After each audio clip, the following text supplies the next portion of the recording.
Hello friends, welcome back to my YouTube channel. Today I am going to explain how to plot graph on the graph paper in physics. So तो मैं without any आपको सबसे further पहले delay, let's mathematics के graph begin. से start करती हूँ समझाना। तो मैथमेटिक्स के ग्राफ में आपको क्या करना रहता था, सिंपली आपको यहाँ पे वाई एक्सिस बनाना रहता था ऐसे स्ट्रेट लाइन से, और फिर आपको यहाँ पे एक्स एक्सिस बनाना रहता था। फिर यहाँ का जहाँ दोनों इंटरसेक्ट करते थे वो आपका ओरिजिन हो जाता था। फॉर एग्जाम्पल मैंने यहाँ पे एक ग्राफ बना के ऑलरेडी रखा हुआ है। तो आप ये देख सकते हैं कि ये वाला जो लाइन है ये आपका y एक्सिस है, और ये वाला जो लाइन है ये आपका x एक्सिस है, ठीक है। और फिर इन दोनों के यहाँ पे जो इंटरसेक्ट कर रहे हैं पॉइंट, इसको हम लोग ओरिजिन कहते हैं। वो इसको ओरिजिन कहते हैं, मतलब कि हम लोगों को ऐसे पहले हम लोग ये आपका y एक्सिस हो गया और आपका ये x एक्सिस, मतलब ये आपका y और ये आपका x एक्सिस, और ये जहाँ पे आपका इंटरसेक्ट हो रहा है इस पॉइंट को आप लोग ओरिजिन कहते हैं, ठीक है। इतना तो आपका मैथमेटिक्स का है। एक और चीज आपका मैथमेटिक्स के ग्राफ में आती है, वो ये है कि अब हम लोग वैल्यू कैसे प्लॉट करें। तो आपकी फिजिक्स के बुक में जो है इस पेज पे ये जो ग्राफ है फिजिक्स में, ये वाला जो ग्राफ आपके बुक में दिया है पेज नंबर 28 पे, इसका टेबल पेज नंबर 26 पे ये दिया है, ठीक है। ये दो टेबल है, ठीक है। अब कैसे प्लॉट करेंगे, अभी फिजिक्स के ग्राफ पे नहीं जाते हैं, पहले मैथमेटिक्स के ग्राफ में। तो आपको भी एज यूजुअल मैथमेटिक्स में भी आपको ये दिया रहता है, तो आपको प्लॉट करना रहता है। तो अब ये मैथमेटिक्स का ग्राफ यहाँ पे खत्म हो चुका। अब हम लोग चलते हैं फिजिक्स के ग्राफ। तो एज यूजुअल फिजिक्स में भी हम लोगों को सबसे पहले यहाँ पे y एक्सिस ड्रॉ करना पड़ेगा, और यहाँ पे x एक्सिस और यहाँ पे ओरिजिन, ठीक है, जहाँ पे दोनों इंटरसेक्ट करते हैं, ठीक है।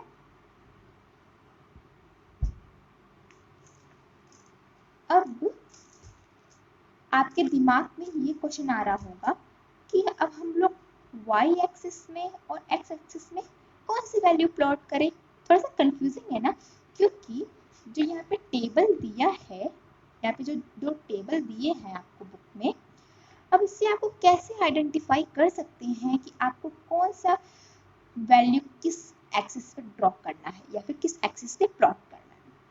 तो जो इंडिपेंडेंट वेरिएबल्स होते हैं उससे हम लोग एक्स एक्सिस पे प्लॉट करते हैं, और जो डिपेंडेंट वेरिएबल रहते हैं उससे हम लोग वाई एक्सिस पे प्लॉट करते हैं, ठीक है। अब आपको कंफ्यूजन हो रहा होगा दिमाग में कि ये इंडिपेंडेंट वेरिएबल और डिपेंडेंट वेरिएबल ये सब क्या है, ये तो हमने पढ़ा ही था। एग्जैक्टली, ये हम लोगों ने नहीं पढ़ा था, ये फिजिक्स में आती है। तो आपको इससे समझाते हैं। ये आप करंट है, ये दोनों आपका इलेक्ट्रिसिटी का है, ठीक है। ये करंट, इसको हम लोग डिनोट करते हैं आई से, और ये आपका पोटेंशियल डिफरेंस इन वॉल्ट्स, इसको हम लोग वी से डिनोट करते हैं। जब आप इलेक्ट्रिसिटी का चैप्टर पढ़ने आएंगे तब आपको ये दोनों पढ़ाया जाएगा, ठीक है। इलेक्ट्रिसिटी में जो वॉल्ट्स होते हैं ना, वो इंडिपेंडेंट होते हैं, क्योंकि वो किसी पर डिपेंड ही नहीं करते। अगर वॉल्ट्स बढ़ेगा तो आपका ये जो करंट है वो भी बढ़ेगा। आपने कई बार अपने घर पे नोटिस किया होगा, जहाँ पे आपके घर में अगर स्टेबलाइजर लगा होगा तो आपने नोटिस किया होगा, जब भी आपके घर में वॉल्ट्स कम होते होंगे तो फैन जो होता है बहुत ही स्लो चलने लगता है, और जब भी वॉल्ट्स अचानक से हाई हो जाते हैं तो फैन होता है बड़ा स्पीड से चलने लगता है। तो वो क्यों होता है, क्योंकि वो volts is directly proportional to current, ठीक है। मतलब वॉल्ट्स बढ़ा तो करंट बढ़ा, वॉल्ट्स घटा तो करंट घटा, ठीक है, क्लियर है। तो इसीलिए ये इंडिपेंडेंट है और ये डिपेंडेंट है, इसीलिए हम लोग इंडिपेंडेंट वैल्यू को एक्स एक्सिस में डिनोट करते हैं और डिपेंडेंट वैल्यू को हम लोग वाई एक्सिस में डिनोट करते हैं, ठीक है। अब ये सब जो इसको हम लोग ऑब्जर्वेशन कहते हैं, ठीक है। अब ये सब ऑब्जर्वेशन फिजिक्स के प्रैक्टिकल में करने में हम लोग को ये पाया गया है। जब हम लोग भी इसको प्रैक्टिकल करेंगे तो फिर पा सकते हैं।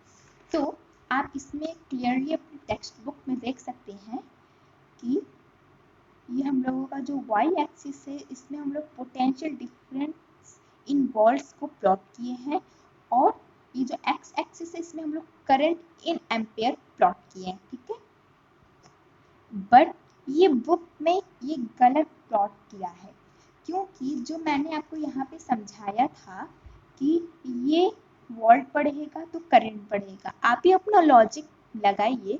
अगर आपने इलेक्ट्रिसिटी का चैप्टर पढ़ा होगा तो आप ही अपना लॉजिक लगाइए कि मैंने जो एग्जांपल दिया था कि अगर वोल्ट बढ़ेगा तभी तो फैन की स्पीड बढ़ेगी, यानी फैन की स्पीड बढ़ी मतलब करंट बढ़ा। तो वोल्ट बढ़ेगा तो करंट बढ़ेगा, वोल्ट घटेगा तो करंट घटेगा। तो इसीलिए ये वाला वैल्यू जो है ये इंडिपेंडेंट हुआ और ये डिपेंडेंट। तो हम लोगों का जो भी इंडिपेंडेंट वेरिएबल होता है उसको हम एक्स एक्सिस पे प्लॉट करते हैं, और जो हम लोग का डिपेंडेंट वैल्यू होता है उसको हम लोग वाई एक्सिस पे प्लॉट करते हैं। तो यहाँ पे हम लोगों का इंडिपेंडेंट वेरिएबल है पोटेंशियल डिफरेंस इन वोल्ट्स, मतलब कि हम लोगों को इसको यहाँ पे प्लॉट करना है एक्स एक्सिस पे, बट ये करंट इन एम्पियर्स ये इस पे प्लॉट किया है, और वाई एक्सिस पे इसने potential difference in volts plot किया है। ये तो गलती है ना, आप ही अपना लॉजिक लगा के देख लो, क्योंकि जब वोल्ट बढ़ेगा तभी ना एम्पियर बढ़ेगा, सॉरी करंट बढ़ेगा, जब वोल्ट घटेगा तभी ना करंट बढ़ेगा। इसीलिए ये जो आपके टेक्स्ट बुक में है ये थोड़ा सा मिसप्रिंट हो गया है। यहाँ पे आपका पोटेंशियल डिफरेंस इन वोल्ट्स होगा और यहाँ पे करंट इन एम्पियर होगा, क्योंकि हमेशा जो भी इंडिपेंडेंट होता है उसको हम लोग एक्स एक्सिस पे प्लॉट करते हैं, और जो डिपेंडेंट होता है उसको हम लोग वाई एक्सिस पे प्लॉट करते हैं। ठीक है, इतना तो आपका क्लियर हो गया कि कहाँ पे हम लोग कौन सा प्लॉट करेंगे, इतना तो आपको एकदम अच्छे से क्लियर हो गया होगा, आई होप। तो अब चलते हैं नेक्स्ट टॉपिक पे। तो अगर ऐसा सिचुएशन कभी आप फेस करो कि आपको ये जो टेबल दिया है इसमें आपका डेसिमल में पूरा ऑब्जर्वेशन लिखा हो, तो ये थोड़ा सा डिफिकल्ट हो जाता है ना, ग्राफ पे प्लॉट करना थोड़ा डिफिकल्ट हो जाता है। तो इस टाइम पे हम लोग क्या करें? तो इस टाइम पे हम लोग ये जो ऑब्जर्वेशन है इसको हम लोग रैशनलाइज कर सकते हैं।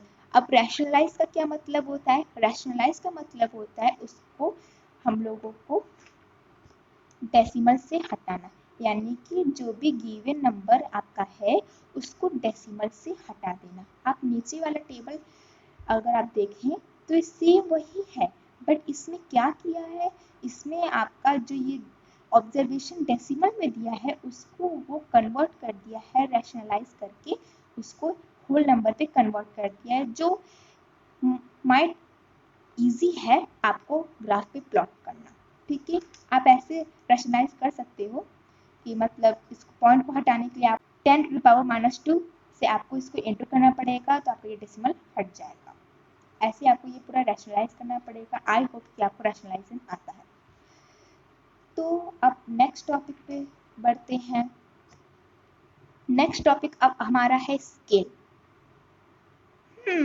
स्केल, आप कहीं अपना वो नॉर्मल स्केल तो नहीं समझ रहे हो ना, वो स्केल नहीं, ग्राफ का स्केल की मैं बात कर रही हूँ। ठीक है, तो अब ये वैल्यू प्लॉट करना है ग्राफ में, तो कहाँ प्लॉट करेंगे ये तो हम लोग को पता नहीं, इसके लिए हम लोग स्केल का यूज करते हैं। ठीक है, अब ये जो बुक का स्केल है लिखा है, अब हम लोगों को दोनों एक्सिस के लिए अलग अलग स्केल हम लोग को बनाना पड़ता है। तो हम लोग को फिजिक्स में, क्योंकि मैथमेटिक्स में हम लोग एक ही स्केल बनाते थे, बट फिजिक्स में हम लोग को वाई एक्सिस के लिए भी स्केल बनाना पड़ेगा और एक्स एक्सिस के लिए भी स्केल बनाना ही पड़ेगा। तो अगर हम यहाँ देखेंगे एक्स एक्सिस पे, तो यहाँ पे scale is equal to 1 small division is equal to 2 into 10⁻²a लिखा है। ठीक है, अब ये थोड़ा सा कंफ्यूजिंग लग रहा है, राइट? तो ये कुछ नहीं है, मत डरिए, ये स्केल देख के आप बिल्कुल मत डरिए, क्योंकि ये स्केल इन्होंने अपने ग्राफ के अकॉर्डिंग प्लॉट किया है। अपने ग्राफ अकॉर्डिंग मतलब मैं ये क्या कह रही हूँ, गलत कह रही हूँ क्या? नहीं, क्योंकि अपने ग्राफ के अकॉर्डिंग इसलिए क्योंकि जो बुक में ग्राफ है वो डिफरेंट है और जो हम लोग का ये नॉर्मल वाला ग्राफ है वो डिफरेंट है। अब कैसे डिफरेंट है? आप ये नोटिस किए होंगे कि बुक का जो ग्राफ है उसमें छोटे छोटे छोटे छोटे लाइन्स नहीं दिए हैं, बट आपके जो ये नॉर्मल हम लोग को एग्जाम में या फिर नॉर्मल बुक के जो ग्राफ हम लोग खरीदते हैं उसमें छोटे छोटे छोटे छोटे लाइनिंग्स दिए हैं। यही मेन डिफरेंस है। तो इसीलिए दोनों का स्केल अलग अलग बनेगा। अब डिफरेंस क्या है, चलिए ये भी फाइंड कर लेते हैं। इसमें बुक में ये 20, 40, 60, 80, 100, 120 और 140 इंटू 10⁻² दिया है। अब ये 10⁻² ये लास्ट में क्यों दिया है, ये भी आपके डाउट आता होगा ना। इसलिए दिया है क्योंकि हमने जो यहाँ पे टेबल में रैशनलाइज किया था तो ये पूरे जगह पे अब 10⁻², 10⁻², 10⁻² तो नहीं लिख सकते ना, थोड़ा कंजेस्टेड लगेगा। इसीलिए इन्होंने लास्ट में लिख दिया है ये डिनोट करके कि ये सम में है, ये सम में के लिए है, सिर्फ लास्ट में 140 इंटू 10⁻² के लिए नहीं है, ये पूरे सम में के लिए है। ऐसे ही आप यहाँ भी नोटिस किया होगा, यहाँ पे भी वैसे ही इन्होंने किया, क्योंकि अगर ये पूरे में प्लॉट करें थोड़ा सा कंजेस्टेड हो जाता। तो फिर हमने इसे अच्छी तरीके से जो टेबल में दिया था हमने प्लॉट कर दिया। अब आप देख सकते हैं कि इन दोनों का डिफरेंस क्या है। इन दोनों के यानी कि 20 और 40 के दोनों के बीच में डिफरेंस 20 है, राइट। आप देख सकते हैं कि दोनों के बीच का डिफरेंस 20 है। अब ये जो लाइन है ये आपका 30 मार्क करेगा। यहाँ पे इन्होंने लिखा नहीं है क्योंकि टेबल में दिया नहीं है और हमें लिखना भी नहीं है, जो टेबल में दिया वही हमने बस प्लॉट करना है। तो ये आपका जो लाइन है, डार्क लाइन जो इन्होंने दिया है, ये जो डार्क लाइन है ये आपका यहाँ पे 30 होगा, तो यहाँ 50 होगा, या 70 होगा, या 90 होगा, या 110 होगा, या 130 होगा, तो ये आपका ऐसे होगा। अब इन दोनों के बीच का अगर आप डिफरेंस देखेंगे तो यहाँ पे 1 स्क्वायर को इन्होंने 2 डिवीजन लिया है, यानी कि आप देख सकते हैं यहाँ पे अगर आप करते जाएंगे 22, 24, 26, 28, यहाँ पे 30 आ रहा है। इससे ये प्रूफ होता है कि इन्होंने एक स्क्वायर बॉक्स को 2 डिवीजन से डिनोट किया है। बट हम लोगों का ये जो नॉर्मल ग्राफ होता है, ये वाला ग्राफ जो होता है, यहाँ पे अगर आप देखेंगे तो मैंने यहाँ पे ड्रॉ किया है, तो एज यूजुअल जो हम लोग के टेबल में दिया था मैंने वहाँ पे प्लॉट कर दिया। अब यहाँ पर मैंने ये जो डार्क लाइन है ना, मतलब डार्क लाइन जो है यहाँ पे, इसको हमने 30 डिनोट किया है। यहाँ पे मैंने इसे 30 डिनोट किया। अब इन दोनों के बीच का डिफरेंस देखेंगे तो यहाँ पे जो छोटा छोटा छोटा बॉक्स है इसको हम लोग 1 डिवीजन से डिनोट करेंगे, क्योंकि आप यहाँ पे खुद काउंट करके देख सकते हैं 21, 22, 23, 24, 25, 26, 27, 28, 29, 30, ठीक है। मतलब कि ये डार्क से थोड़ा सा हल्का वाला यानी कि डार्क से थोड़ा लाइट वाला लाइन है, ये आपका 25 आएगा। तो ये 20, 25, 30, 35, 40, 45, 50। तो यही मैं आपको डिफरेंस बताना चाह रही थी बुक के ग्राफ में और ये नॉर्मल वाले ग्राफ में। ये बुक में एक स्क्वायर को उन्होंने 1 डिवीजन डिनोट किया है, बट हम लोग का जो नॉर्मल ग्राफ है उसमें हम लोग एक डिवीजन को 1 स्क्वायर को एक ही डिवीजन डिनोट करेंगे, ठीक है। ये आपका क्लियर हो गया। अब इसमें आपको कोई कंफ्यूजन आई थिंक नहीं होगा।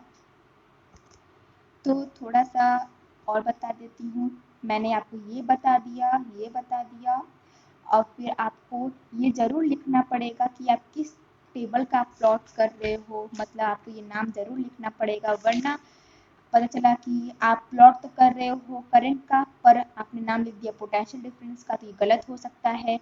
और या फिर अगर आप नाम नहीं लिखोगे तो टीचर कैन बी कन्फ्यूज, तो आपका ये मार्क्स कट हो सकता है, तो फिर आप इसे लिख दीजिएगा। तो मैंने ऑलमोस्ट ग्राफ का हाफ पोर्शन कंप्लीट कर दिया है और फिर आपको ये ज़रूरी नहीं है कि आपको ये मिडिल पार्ट में ही लिखना है, ये ज़रूरी नहीं है। आप इसको नीचे ऐसे जैसे लिखा है graph between current and potential difference, ऐसे आप लिख सकते हैं।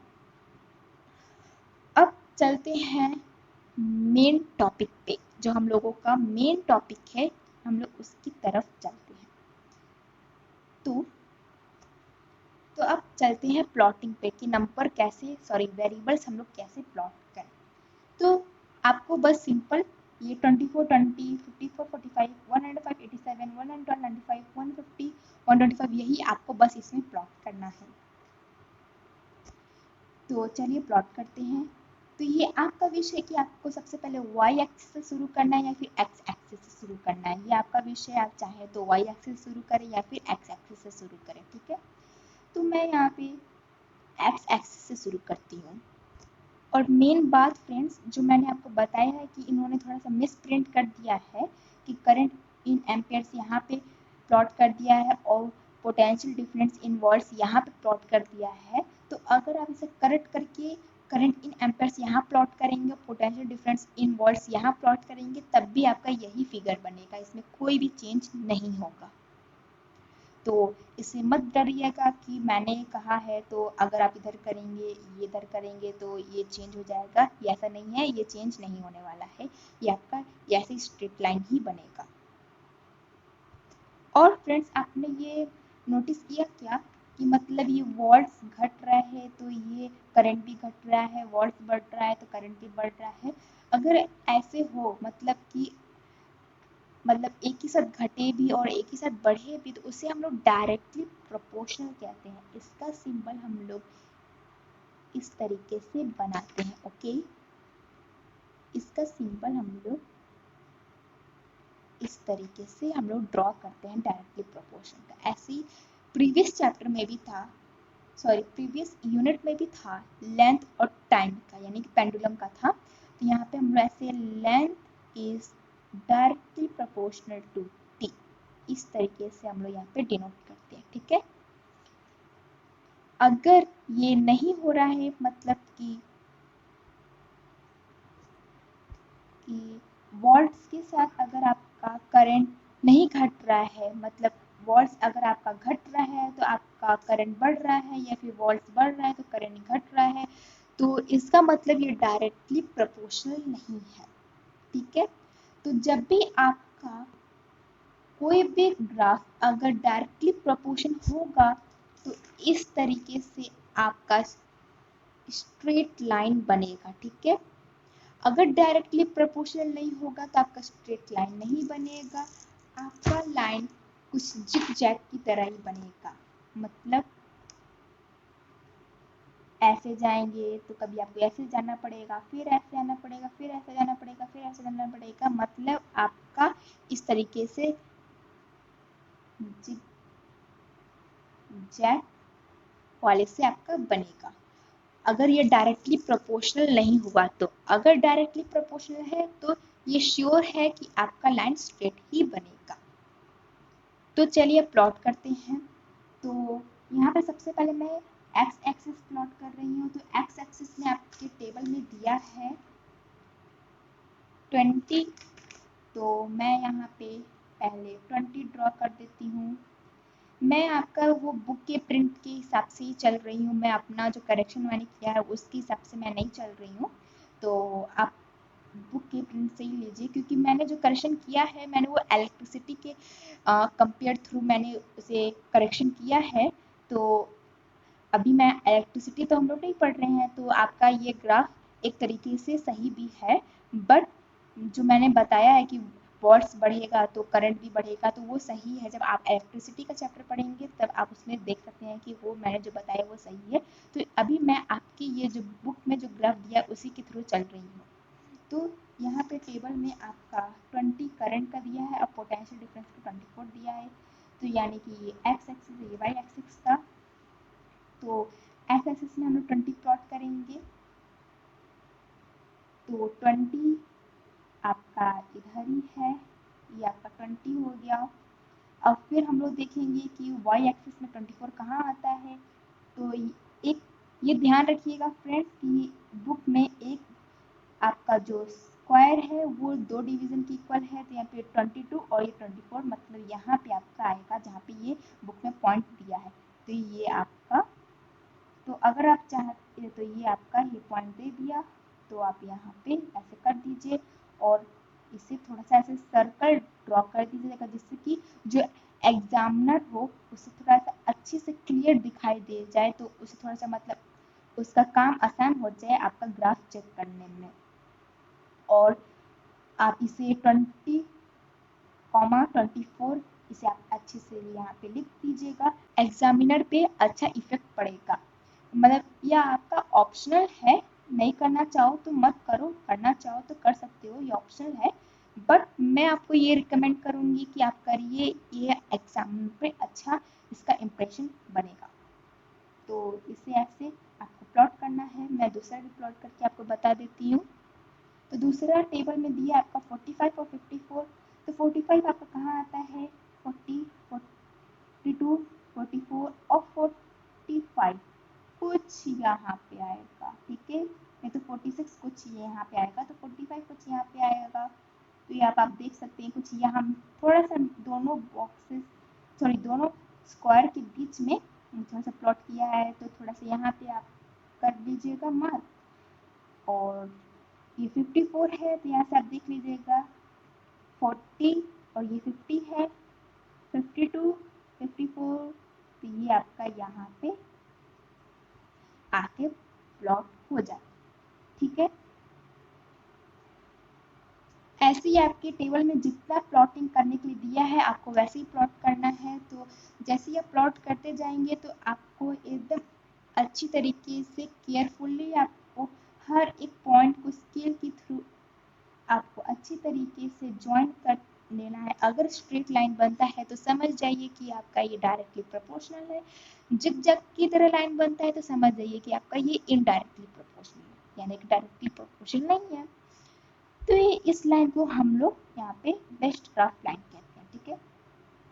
अब यहाँ पे एक टॉपिक बचा है कि अब ये क्या चीज़ है, ये क्या चीज़ है, ये बॉक्सेस टाइप की क्या चीज़ है, क्या नॉनसेंस है, राइट। कोई नॉनसेंस नहीं है, मैं बताती हूँ ये क्या चीज़ है। तो मैं यहाँ पे सबसे पहले एक वॉल बनाती हूँ।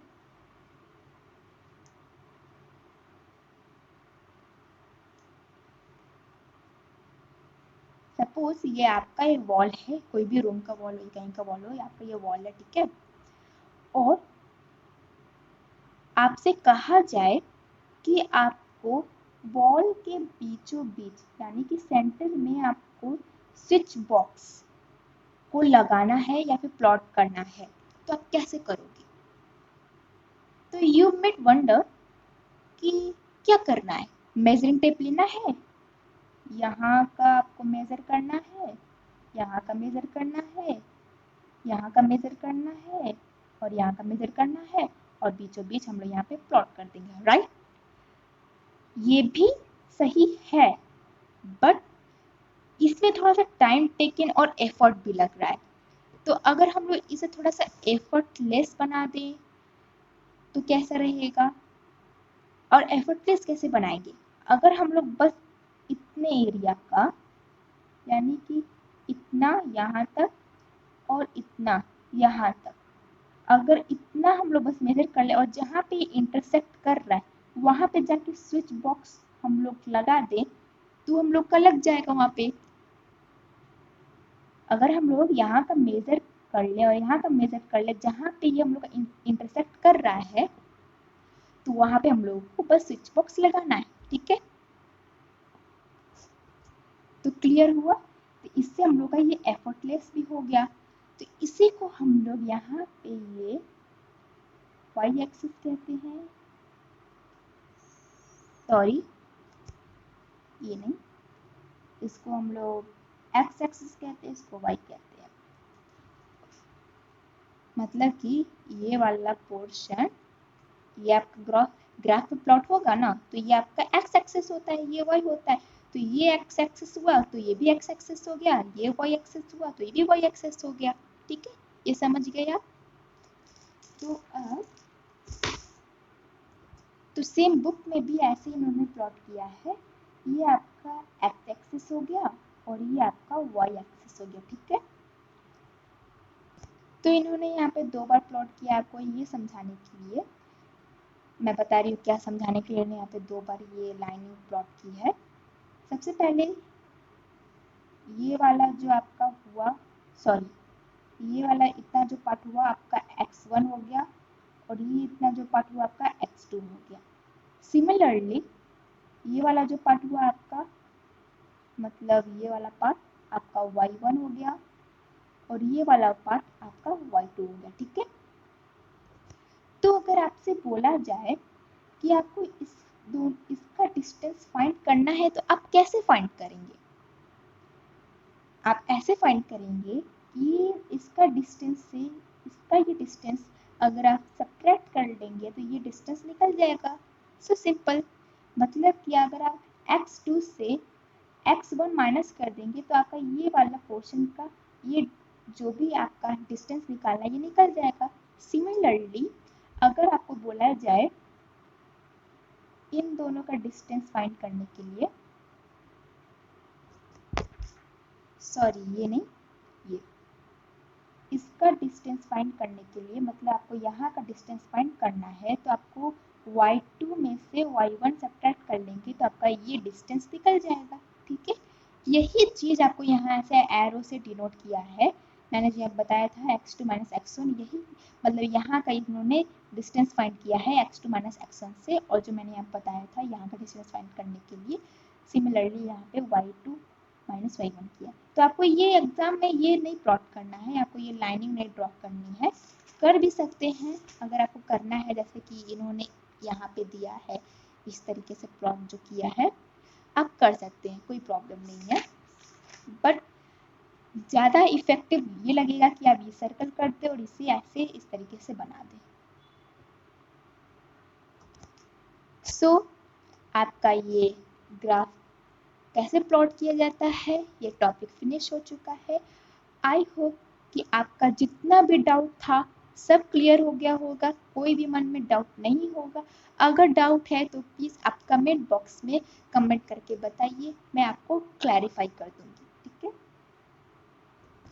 And I also hope that कि ये वीडियो आपके लिए बहुत ही हेल्पफुल होगा।